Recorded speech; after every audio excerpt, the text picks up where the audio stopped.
Para ficar um pouco mais clara essa relação entre a utilização do desvio padrão amostral como um estimador do populacional e a distribuição T, nós vamos fazer um exemplo e eu espero que esse exemplo esclareça, ao menos em parte, as dúvidas de vocês em relação à distribuição T.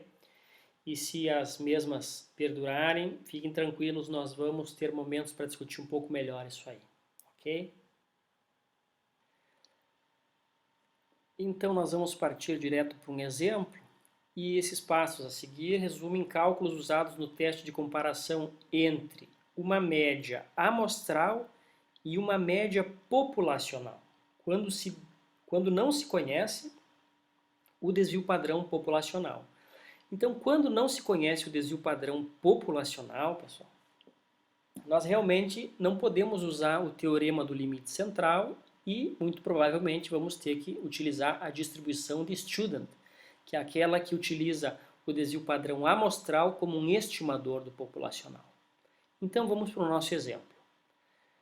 Aqui são dados fictícios, criados, certo? Então, em indivíduos fêmeas de chimpanzés, o nível de colesterol total tem média igual a 160 mg por 100 ml de sangue. Vocês vejam que aqui média está como um símbolo μ, ou seja, é a média populacional, é a média do nível de colesterol da população de chimpanzés fêmeas, certo?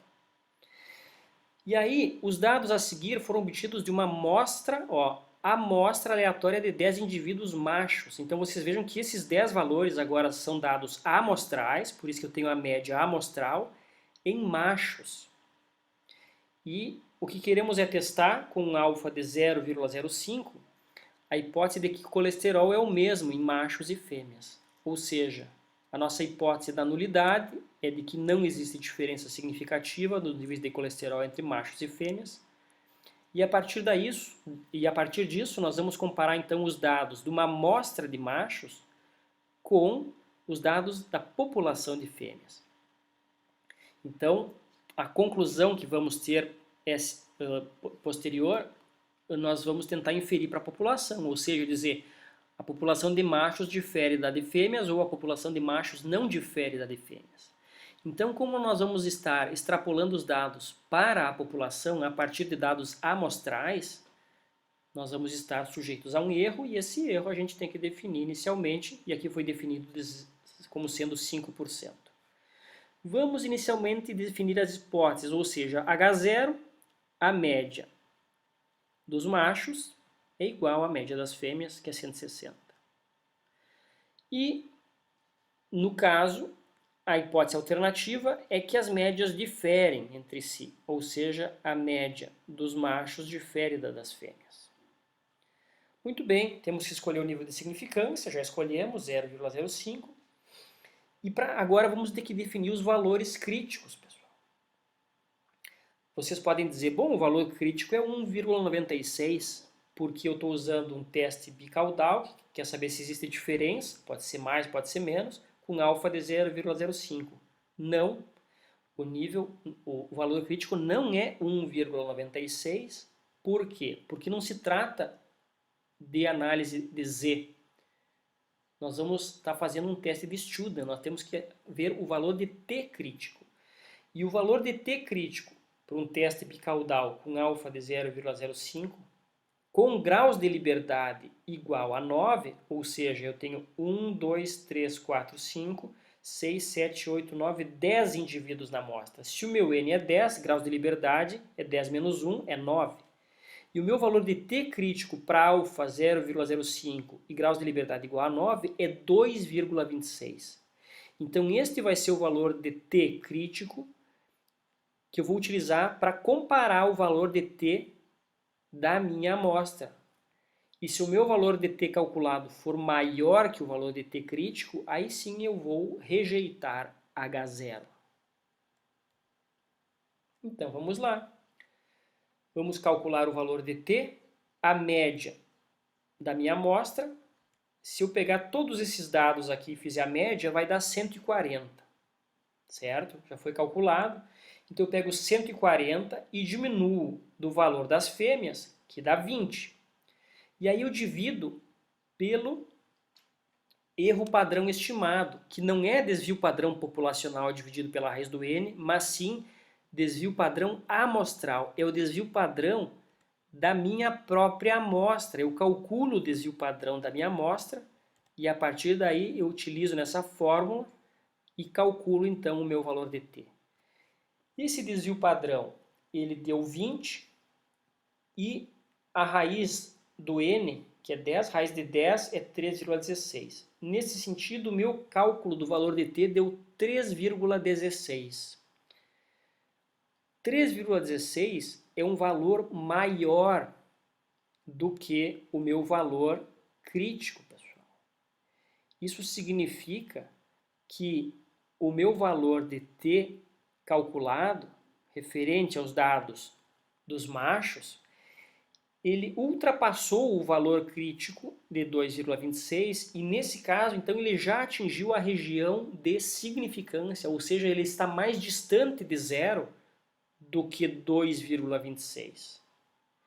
Nesse sentido, como o t calculado é maior do que o t crítico, nós vamos rejeitar H0 e concluir que essa diferença de 20 unidades nos níveis de colesterol entre chimpanzés machos e fêmeas é estatisticamente significativa para um alfa igual a 0,05, ou seja, existe diferença significativa nos níveis de colesterol entre machos e fêmeas chimpanzés. Agora, nós vamos ver esses dados no software GraphPad para ver como podemos calcular isso de uma forma mais fácil, sem ter que fazer cálculos matemáticos e contas. O próprio programa vai fazer isso para a gente.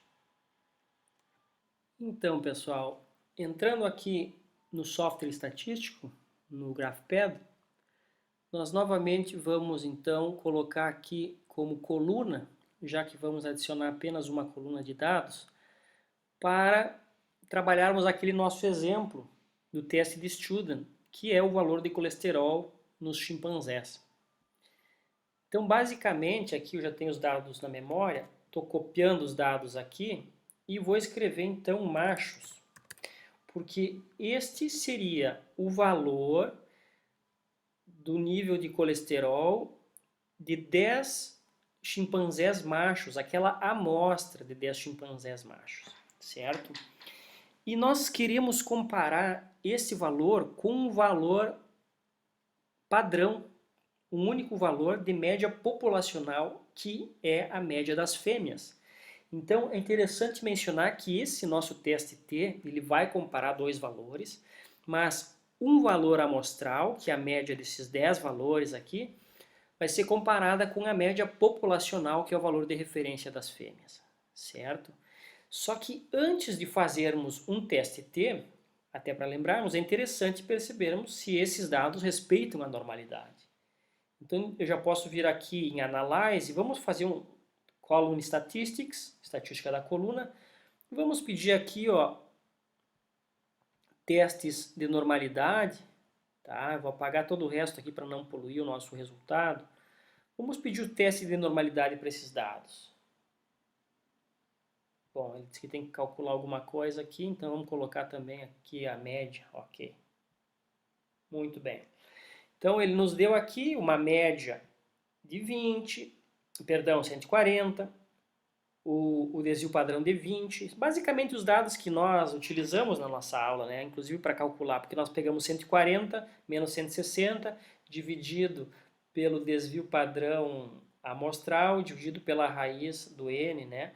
E achamos um valor específico de t, com o qual comparamos esse valor com um valor padrão crítico e chegamos à conclusão. Mas até agora o que nós fizemos foi simplesmente ver se os nossos dados dos machos passam o teste de normalidade. E de fato aqui, tanto no D'Agostino, Person, no Shapiro e também no Kolmogorov-Smirnov, não houve significância, né? Non-significant, NS é não significância, e então significa que sim, que os dados passam o teste de normalidade. E nesse sentido, então, eu posso utilizar um teste paramétrico para comparar esses valores. Então, ao voltar aqui para os dados, o interessante é o seguinte, eu vou em analisar e nesta parte da própria análise da coluna, se vocês derem um OK aqui, vamos analisar novamente, tudo bem? Vocês podem perceber que aqui embaixo existe algo que diz o seguinte, ó, inferências, ou seja, one sample t-test. Então, are column means significantly different than an hypothetical value? Ou seja, teste T de uma única amostra. São os valores diferentes de uma média hipotética? Então, é justamente isso que nós vamos fazer, pessoal. Nós vamos fazer um teste T para comparar os valores das amostras, os valores da amostra dos machos, com um valor hipotético que é o das fêmeas. Que valor é esse? Temos que colocar aqui, 160. Então, nós vamos comparar os 140 dos machos com o valor das fêmeas. Ok. E basicamente nós vamos ter aqui o resultado do One Sample T-Test, ou seja, do teste de Student com uma única amostra. Vocês percebem que a média teórica é 160, a dos machos é 140, a diferença é 20, certo? E aí, o que ele nos dá? Ele nos dá um valor de T calculado, 3,16, que foi o que nós calculamos. E esse valor de 3,16 é comparado com um valor de T crítico com graus de liberdade igual a 9, pessoal. Tá? Por quê? Porque são 10 indivíduos. E ele nos diz que sim, que existe diferença significativa. Ou seja, o que o teste está nos dizendo é que o 140 difere do 160, porque o valor de T calculado, 3,16, é maior que o valor de T crítico. Para saber o valor de T crítico, teríamos que ir na tabela e confirmar, mas o programa já sabe isso, certo? Agora, a pergunta que fica é, por que o valor de P deu 0,011? Antes de respondermos isso, deixa eu só voltar aqui para o teste e vamos pedir novamente esse teste. Ok. Valor hipotético 160. Certo. Ele não nos dá mais opções aqui, né? Porque ele já calcula isso com base num alfa de 0,05. Então nós nem temos a possibilidade de definir o nosso alfa. O próprio programa já definiu. Nos próximos testes de Student vai ser possível definir o alfa. Se a gente quer ser um pouco mais rigoroso e usar um alfa não de 0,05, mas de 0,01, por exemplo. Ou seja, a chance de errar não seria 5, mas seria apenas 1%. Agora, em relação ao valor de P, por que será que esse valor de P deu 0,01, pessoal? O que é esse valor de P? Então, esse valor de P, ele é o nível de significância do teste. O que significa? Aquele alfa que eu seleciono como sendo 0,05, ele é o nível de significância que eu escolhi. E aqui significa o nível de significância do teste, ou seja, ao afirmar que as médias diferem, a chance de eu estar errando seria 1,15%. Como eu me permito errar até 5%, então eu vou continuar dizendo que difere. Então aqui seria a probabilidade de eu estar errando ao afirmar que difere. Por isso que sempre que alfa for menor que que P for menor que 0,05, se eu escolher um alfa de 0,05, eu vou rejeitar a hipótese da nulidade e vou dizer que existe diferença entre os grupos, ou seja, 140 é diferente de 160. Mas sempre vai haver uma chance de eu errar, porque os meus dados são amostrais. E nesse caso, a chance de eu estar errando seria essa aqui. 0,15%, que é menor do que 5%, e é por isso que eu continuo dizendo que existe diferença. Então, o valor de P dos testes indica exatamente isso, certo? Então, em princípio, seria isso, e nós vamos voltar agora para falar de outros testes de Student, quando nós temos duas amostras, e não apenas uma amostra sendo comparada com uma população.